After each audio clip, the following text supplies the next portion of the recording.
We've all heard it before, and it certainly feels like it. However, the bad reputation is mostly attached to the heavily marketed, big-budget productions. The hidden gems can mostly be found in independently produced international movies. I've compiled a list of some of what I think are the best Netflix originals, both Netflix produced and distributed, meaning they didn't produce it, but bought the distribution rights after watching it at a festival. Caliber, 2018. Two best friends go hunting and accidentally kill a person. The film is so tense and hard to watch that I had to pause it several times because I couldn't take it. Cam, 2018. It feels like this movie came out of nowhere, and my expectations were so low that I ended up loving it. It's a horror thriller in which a cam girl finds her clone doing another live show, and her online identity is completely stolen. November 13. Attack on Paris, a devastating 3-part docuseries about the terrorist attack that took place in Paris in November 2015. It features interviews from both the survivors and first responders. I wasn't able to watch more than one episode per day because it's so depressing. Sunday's Illness, La Enfermedad del Domingo, a Spanish movie that might feel slow to some, but whose captivating plot and eerie atmosphere will keep you glued to the screen. It's a mother-daughter drama that sometimes feels like a horror movie. A24 fans will love it. Tramps, 2016. Two aspiring criminals are brought together in what feels like one of the freshest romantic comedies since 500 Days of Summer.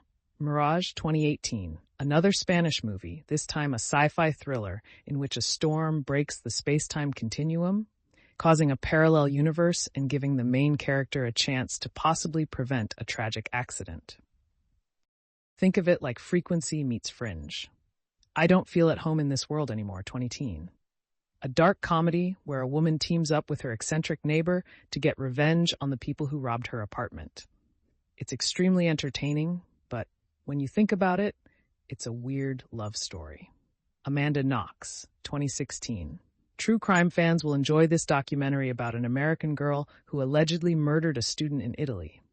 Cargo, 2018. Martin Freeman stars in this post-apocalyptic thriller about a father trying to find a home for his daughter after a pandemic. Audrey and Daisy. This devastating doc explores the suicide of two teenage girls who were sexually assaulted and cyberbullied after drinking at a high school party. Shimmer Lake, 2017. In a small town, a group of sheriffs tries to track down 3 bank robbery suspects. It's like a watered-down version of Fargo, but still funny and entertaining.